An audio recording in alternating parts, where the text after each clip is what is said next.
Hello, everyone, and welcome to this episode of Tech Matters. We have with us Phil Venables, who is the CISO of Google Cloud. Phil, welcome to the show. Thank you. Great to be here. You've had an amazing career and you've been working in the information security space since 1992.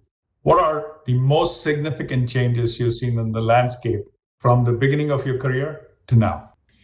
Well, I think it's interesting because in some respects, it's actually come full circle in terms of what the role of security people are. So back in the 90s, and there may be a few people remember this, but certainly not everybody.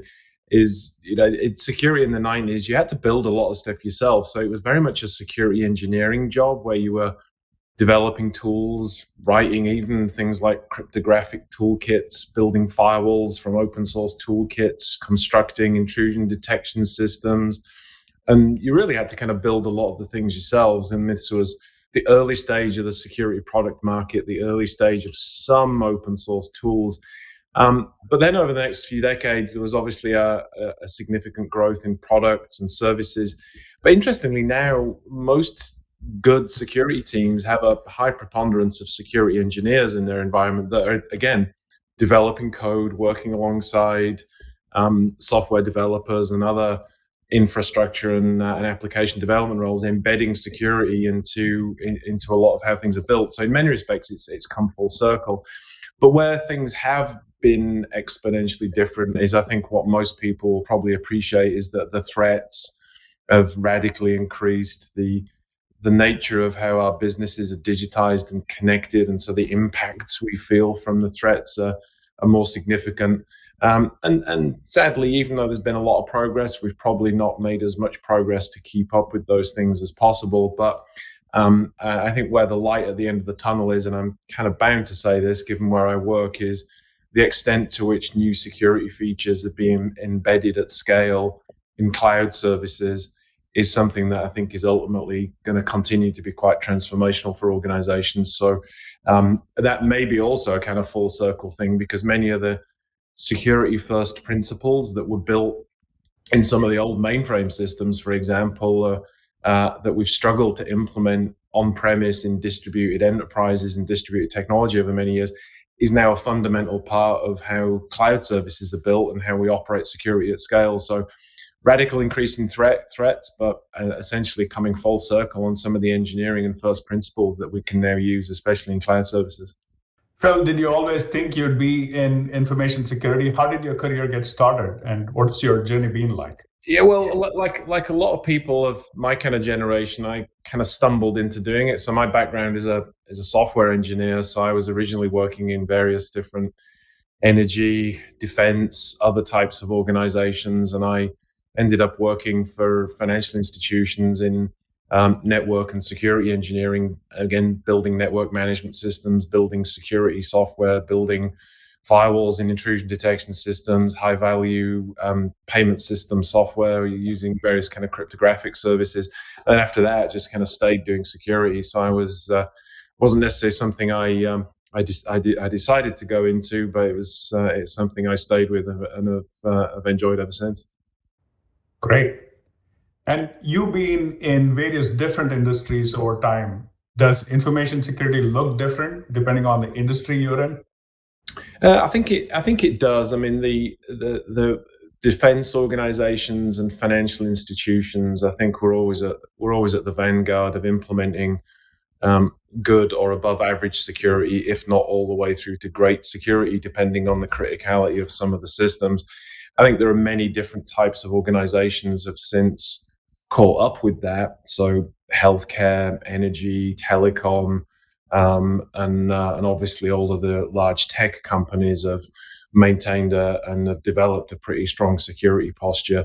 So I think it's gradually evening out. I mean, I would say there's probably, of the large enterprise, say Fortune 100 companies, there's probably less difference than you would typically see as difference between sectors. But I think it's still a little bit of a sector difference, but I think most of the difference now is large enterprises versus medium and small enterprises, and that's a function of the resources they can bring to bear on the problem. How have you seen the security landscape itself change in the last year in the wake of COVID and remote work, and what's coming next?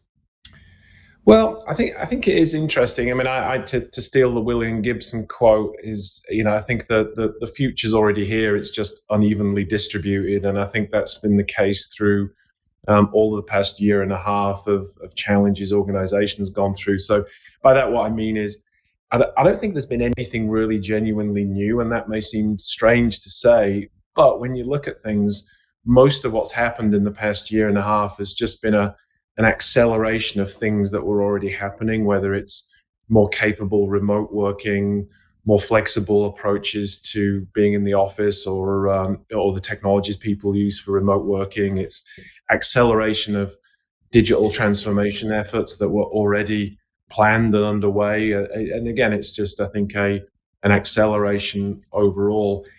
I think, however, though, there was many organizations that weren't necessarily prepared to move as quickly as they had to do, particularly in configuring themselves for all of their employees to work remotely. I think many organizations have spent the past 6 to 12 months retrofitting some controls that they couldn't quite put in place in the speed to get to remote work.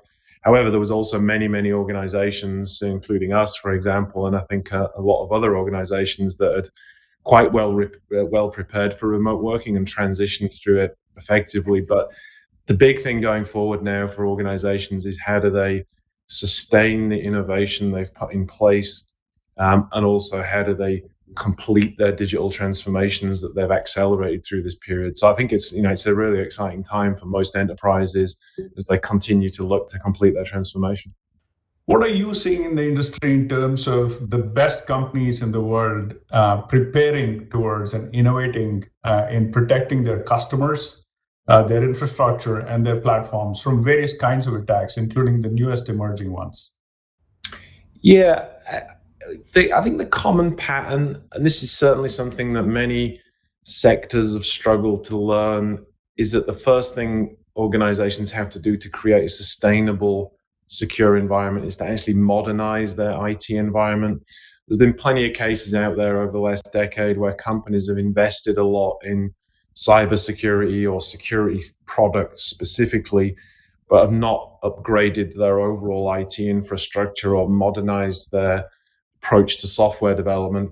And as everybody listening today would all know, that's really just like building on a foundation of sand. I mean, it ultimately may look okay, but ultimately degrades over time. So I think a lot of the best companies who approach security really well think about this as, how do they create a modern IT infrastructure, a modern approach to software development, and then as part of re-architecting their environment, they're embedding security in as a foundation, as part of that environment. Something we like to talk about when we say, the preference is for secure products, not just security products. You've got to bake this in, and again, you see a lot of companies have done that very well. And in fact, and again, at the risk of talking my own game again, I mean, some of the rationale, and there's some of the reasons why people see cloud as less of a risk to be managed and more of a means to manage their risks, is because a lot of the security features are baked into some of these services. And so companies transitioning and modernizing to the cloud get to take advantage of a lot of the security features that are embedded within that. I think, as well as a lot of companies have, thanks to things like the NIST cybersecurity framework and some other industry certifications and standards, there's a lot more of a mature approach and a set of guidance to help companies think about their risks end to end, and to plan and to continue to manage risk in a sustainable way alongside their technology modernization. So I think things are generally getting more mature, but there's still a lot of companies that have challenges in moving from the old to the new, while still sustaining all of the things that they have to operate every day. Strong security is always built on strong philosophies and strong principles. And I know at Google, you folks have believed in the concept of defense in depth. So can you talk a little bit about defense in depth and what that means? Yeah, so defense in depth classically is to say you don't want to rely on any one control as being the only thing that is between you and a bad event occurring. And so typically when you think about defense in depth, you have to understand where all of your assets are. You have to understand what threats and therefore what risks occur to those assets. And then making sure that you not only have several controls to defend against any attack or any issue to those assets, you have to think about how those controls are complementary across the ability to prevent, detect, respond, recover, and then have an underlying foundation that validates whether those controls continue to operate effectively. One of the things that's quite common in a lot of security breaches is organizations have planned to have controls in place, and in some cases, multiple controls acting as defense in depth, but then they don't monitor whether those controls continue to be operational. And many breaches are at their root cause, in many cases, as the organization did think to have a control. It's just something went wrong, something changed, and they didn't detect that the control was no longer operational. And therefore, when they needed the control at the time of an attack, it wasn't there to stop the attack.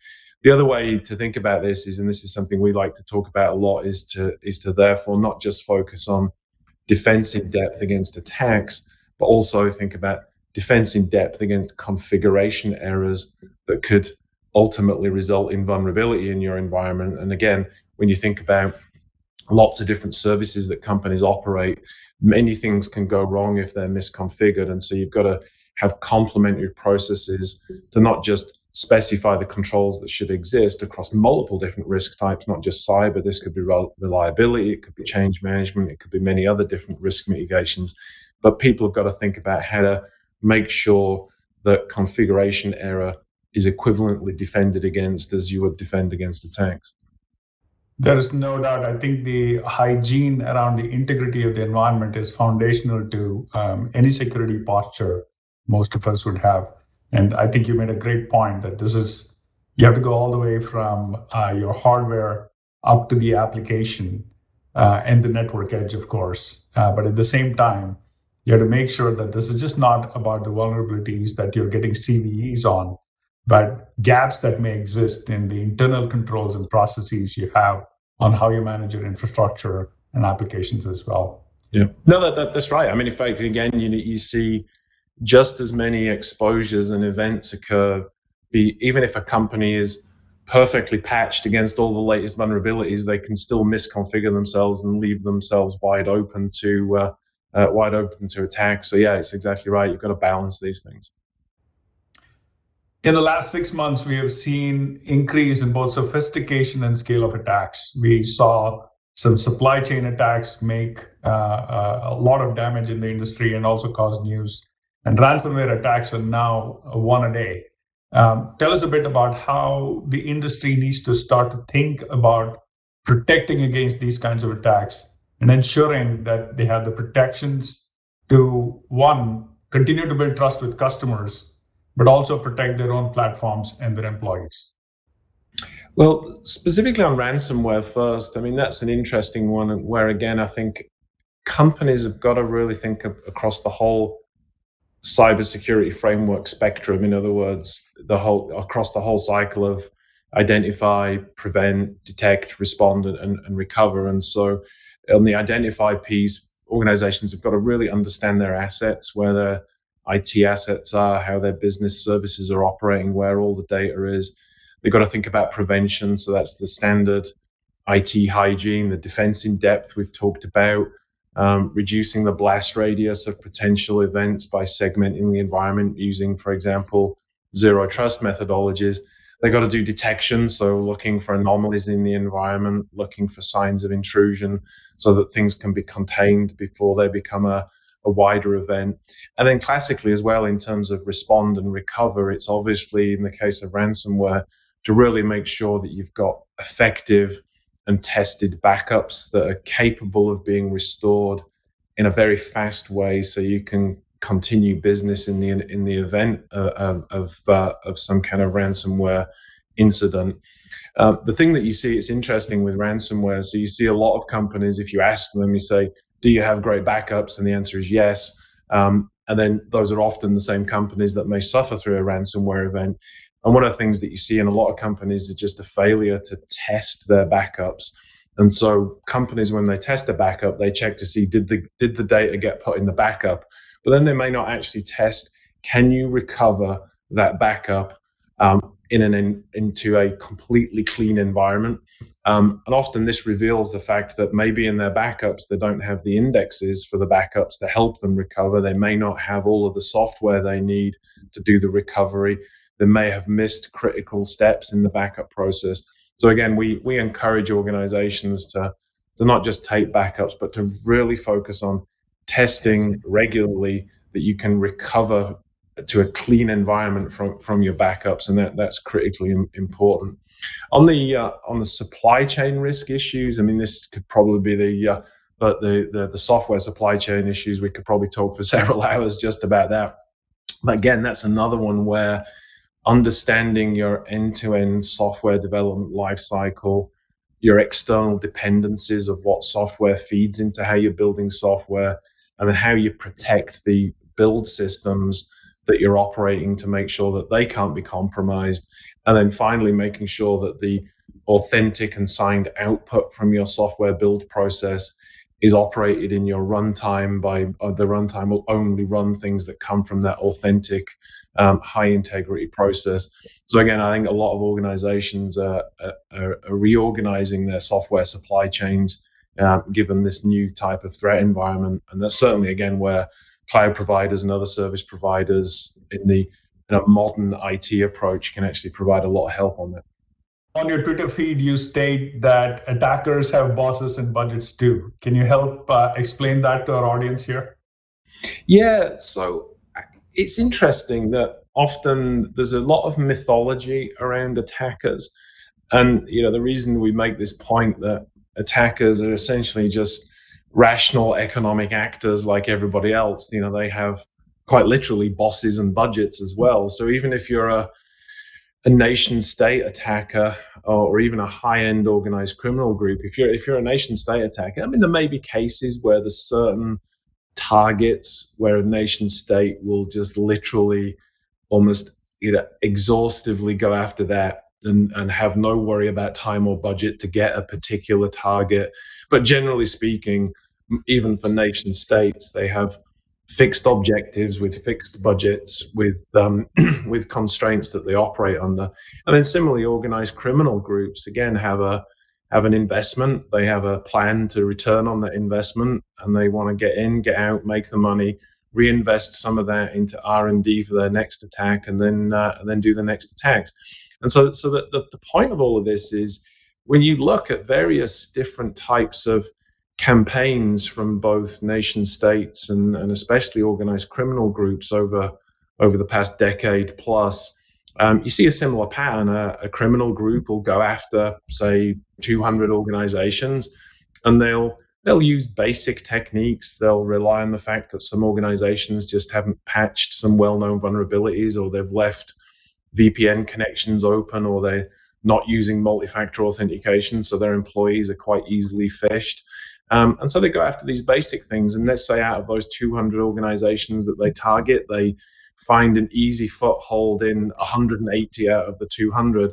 Then they're not going to focus on the 20 they didn't get in. They're going to focus on the 180 to exploit those deeply, get their criminal value out of those, and then move on. It would be highly unusual for them to go back and apply a lot of effort to the other 20 when they've had success with the easy success with the 180. And then similarly, nation states, you talk about the nation states' use of zero-day attacks.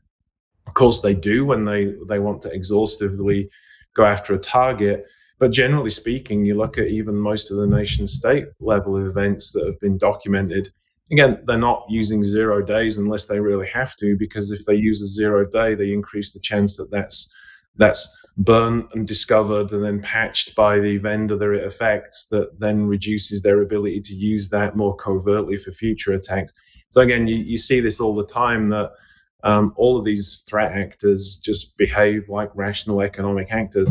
Now, the reason kind of it's worth thinking about this a lot is that means you can actually play a game of economics against attackers. So if you can just make life difficult for them, if you can kind of throw sand in the gears of their own essential business process, then you not only have to play a technical defense game against them, you can actually play an economic and time game against them, and look at their incentives that you can play with. So it's important to realize they are rational economic actors, because it gives you some extra capability that you may not have thought of before.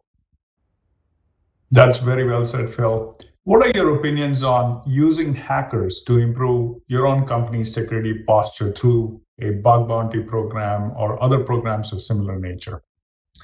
Well, so I'm a huge supporter of bug bounty programs, and then full disclosure, I'm actually on the board of HackerOne, which is one of the preeminent and maybe the earliest bug bounty company, and so I was also in my last role before Google.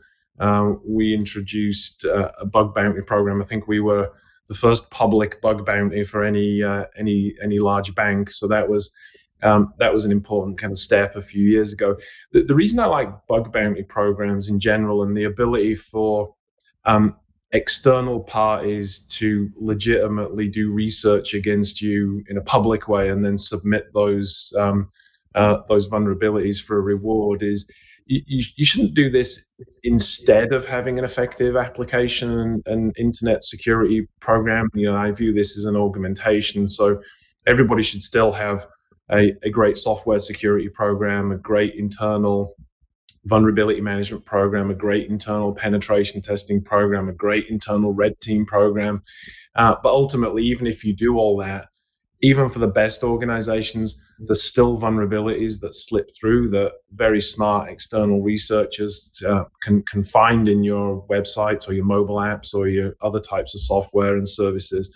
And then the question for everybody is, do you want that vulnerability when it's discovered to be very quickly told to you so you can fix it before it becomes exploited, or do you just want it out there? And I think, again, this is another one where for me at least, the only rational behavior is you want to increase the incentives for everybody to tell you those things as quickly as possible so you can fix it before it becomes an event for your customers. So I think most organizations now are realizing that they've at least got to have a vulnerability disclosure program such that they can get reports and act on them.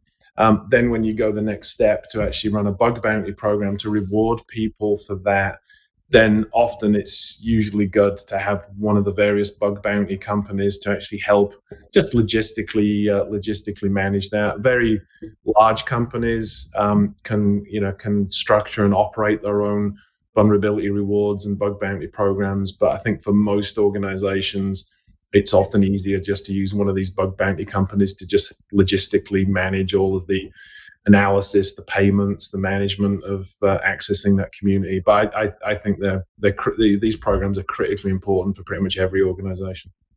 Well, just shifting gears, when we talk about public clouds, there was a time when most people hesitated, saying, I don't have control, it's less secure, it's probably more expensive in terms of unit cost, to now, more than a decade later, into the public cloud industry itself, fleet economics are better. It offers a competitive advantage in terms of speed, but it also offers an advantage in terms of security. Can you tell us a bit about why is it that cloud security is the direction many companies are moving in? Yeah, I mean, look, you kind of touched on it yourself in the question. It really comes down to economy of scale. And so when you think about some of the features, the security features that are baked natively now into at least the hyperscale cloud providers. I mean, there's differences between each of the cloud providers, but generally speaking, you look at what's in the cloud. It's pervasive encryption in transit and encryption at rest. It's secure boot. It's management of firmware in all of the secure firmware updates in all of the hardware. It's increasing levels of hardware security and software security baked into the stacks. It's continuous vulnerability management, software updates, patching. It's a whole array of architectures, like, for example, the things that Google originated, like Beyond Core and Beyond Prod, which are now enshrined in how the industry talks about zero trust. And all of those capabilities of segmentation, and everything that you expect from going back to security first principles is just encoded into how cloud services are built. I wouldn't say everything's perfect yet, but it's constantly evolving and improving. And the only reason that gets to be so is just because of the economy of scale, just the amount of hardware and software and the industrial scale in which the hyperscale cloud providers are operating means that these types of security features that smaller organizations running smaller infrastructure, the unit cost of those things relative to the cost of the environment is a more significant percentage than it is at the scale at which the hyperscalers are operating. So this is where a kind of economy of scale benefits security. The other thing as well is the very fact that organizations are careful and extremely judicious in how they select cloud and look at the security features in cloud means that security is a competitive effort for a lot of the cloud providers to make sure that the right security features are available, the security enhancements are occurring, the security is consistent across products.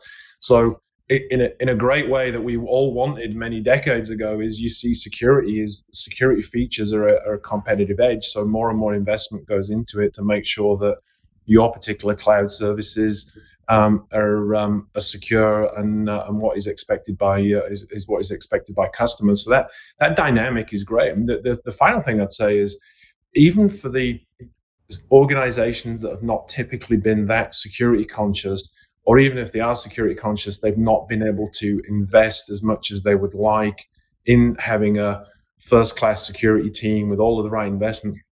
If they're using cloud in many respects, they just have to sit back and take the updates.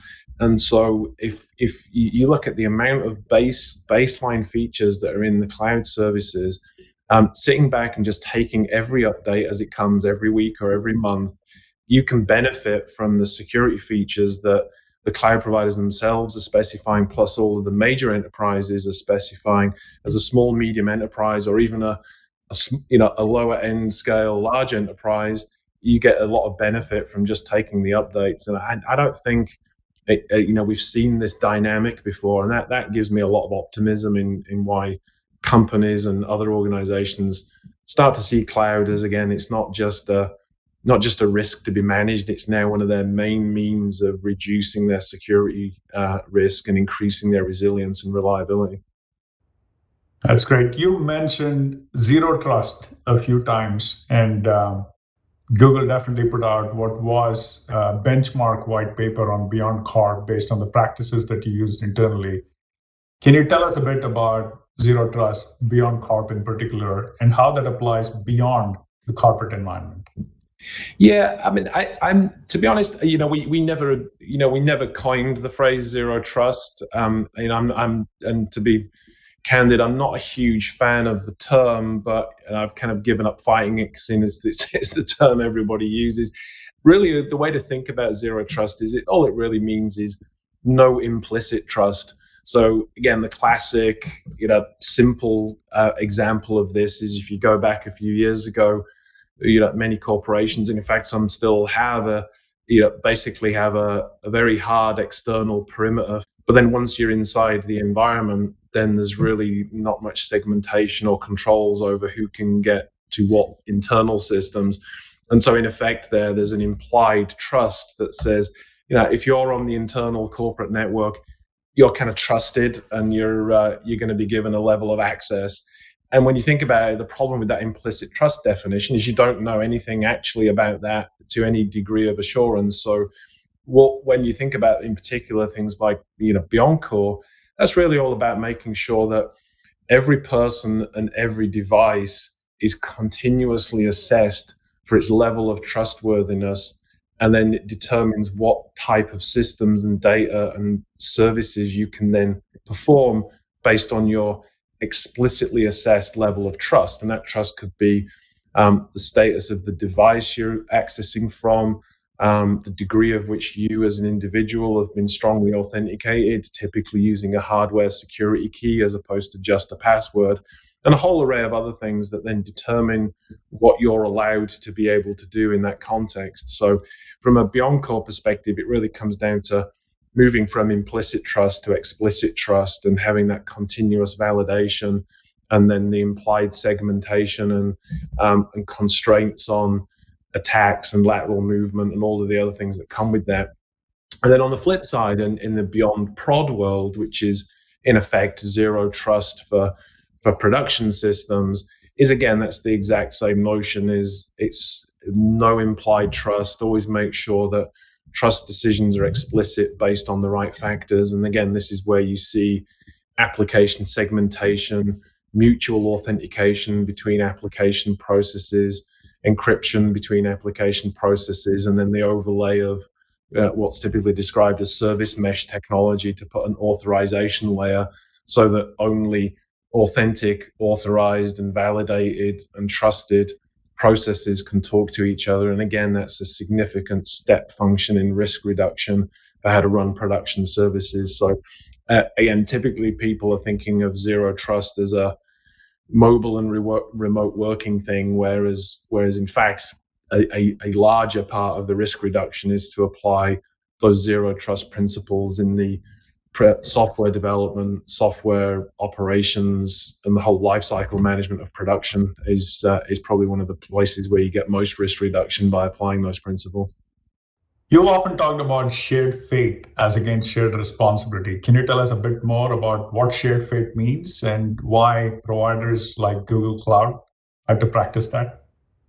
Yeah, so when I spent most of my career on the buying side of cloud services, and I've faced off against all of the cloud providers, and everybody, you will all be very familiar with the shared responsibility model, which essentially says the cloud provider operates a set of services in a secure way, but you as a customer, when running on the cloud, you also have some part of that responsibility to make sure that what you deploy is configured and secured appropriately.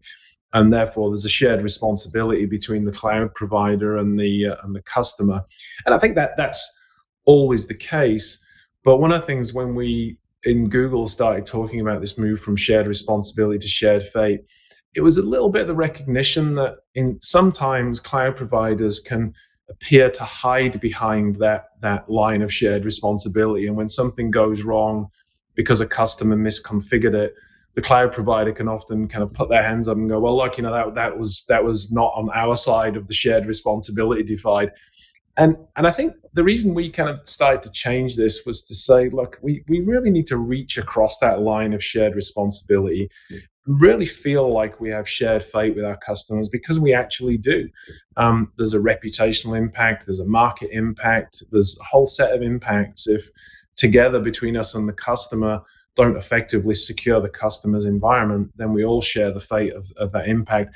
Practically what it means though is it starts us on a, and has done quite aggressively on a more, on a philosophy of how do we think of ourselves as helping the customer more and more. So this could be everything from what's our choice of secure defaults. So for example, we encrypt all of our storage by default. It's not like customers have to think about flicking an encryption switch on storage buckets. We just do that by default. And there's a whole array of other default choices we make. It's also about how the products and services hang together in secure ways so that customers don't necessarily have to set settings all the way up and down the stack to create a secure environment. You really want just to be able to express a policy intent, and the environment then is configured securely according to that. It's also about us providing our opinion on how products are configured together. So we're providing more and more of what we call security blueprints, which are not just white papers that give some text-based advice how to set up an environment. They're that plus things like Terraform configuration code to have people set that up, plus the tooling that lets them monitor whether that continues to be configured according to that opinionated guidance from Google. And then there's a whole array of other things around what we're doing in raising the baseline on the level of security in the services. One example here is we're not just content with doing encryption at rest and encryption at transit. We now, through this confidential compute initiative, also do encryption of data while it's being processed. In other words, it's only ever decrypted inside a secure enclave, inside the processor. So again, that's another example of where driving products to make it easier and easier for customers to set up their defenses in the right way and then sustain those defenses against all possible configuration errors and all types of classes of attacks. Again, we're not there where we the level of perfection we would like to be, but this notion of shared fate starts driving us down this path to apply security more pervasively and give more capabilities to customers to make sure they're able to defend themselves easier and easier over time. What are the ways in which we take that partnership further and have the industry in general collaborate better on security to build trust in digital interactions, commerce, and payments? There's been a lot of success, I think, on industry sharing within each sector, and then between the public and private sector, and then between tech companies and customers. I think, however, and there's been great examples of this, like the so-called ISACs, the Information Sharing Analysis Centers, that have been running for many years across many industries. The challenge, though, with a lot of the sharing today is it's been very threat and vulnerability centric, and so most of the ISACs are very good about kind of sharing threats. There's a lot of approach to sharing reported vulnerabilities and coordinating how vulnerabilities can be remediated. The thing that's missing still, though, and it was interesting because some part of this came out in the recent Biden administration executive order on cybersecurity, was the notion that we should actually do more and publish more root cause analysis from incidents. This is this kind of National Transportation Safety Board analogy as to say, one of the things that we don't share enough is when a bad thing has happened, we may share something that it was this particular threat actor that did it, or it was this particular unpatched vulnerability that was one part of it. But really, as you all know, a bigger story is what was the set of management choices, prioritization decisions, lack of defense in depth architecture, and a whole range of other things that led to that vulnerability being exploited, or that vulnerability, when exploited, becoming the Achilles heel of the whole environment. And so I think for sharing going forward, I think we need to share more of these kind of root cause analyses to look to learn new patterns for how we operate the environment. And I think that's the next level of sharing, almost kind of sharing future design patterns for how to effectively manage risk and operate security. And for me, that's the next evolution of all of the sharing capability many industries have put in place over the past few years. What advice do you have for our customers in general? And by our customers, I mean the people around the world, all our customers. And on the other side, for employees within company, in terms of choices and methods and protections that they need to take more seriously and start to consider by themselves on top of what platforms, products, and services provide? Yeah, so for customers, and to some extent, kind of you can kind of think about employees as customers of your own IT infrastructure. And so I think in many respects the answers are quite similar, which is, and I may have an unusual opinion on this, although I think there's a lot of people are starting to agree with me, is I don't think we should necessarily feel that we have to deeply educate customers and employees about all aspects of cybersecurity. I think rather the focus should be is to give them secure products and services to use that make security easier, and that the default choices and almost like the happy paths of using the products lead to the right security outcome. And so again, I can't help but kind of talk my own game here, but we invest a lot, for example, in the Chrome browser. There's a lot of things behind the scenes and a lot of things that are up front that help people operate a secure experience using Chrome. And then similarly, a lot of things we build into some of the other products are about making sure that the secure path is the easier path, that the use of stronger authentication, whether it's in an app or a security key, is easier to use, making sure that safe browsing and phishing resistance and spam filtering and validation of software, and making sure that only known good software is operating on your device, and making sure that things are patched and kept up to date, and you're running with kind of minimal privilege, but still with the necessary privilege to get the tasks done that you need to get done. All of that together is something that we shouldn't expect customers or employees to have to think about or manage. It should be part of the environment we deliver to them. Now, the good news is a lot of organizations and a lot of consumer-driven organizations and a lot of our organizations that are delivering things to customers are very much putting that in place. So I think that's great progress. But it's really all about how do we. It's something we've termed ambient control or invisible security. Is how do we just surround our customers and employees with these defenses such that they only become apparent when they're starting to kind of hit the edge of some things. Ultimately, this is about how do we make these capabilities intrinsic to what people do in a highly usable way that is conformant with the types of activities they want to do. Ultimately, it's about removing some of the visibility of these things so it's just innate to the environment. And I think that's ultimately what customers and employees should expect. Phil, this has been a fascinating conversation about the breadth and depth of security today. Thank you so much for being with us and sharing all of your wisdom with our audience. It's a pleasure, and we certainly enjoy the partnership overall, and I'm certainly a very happy customer of yours as well.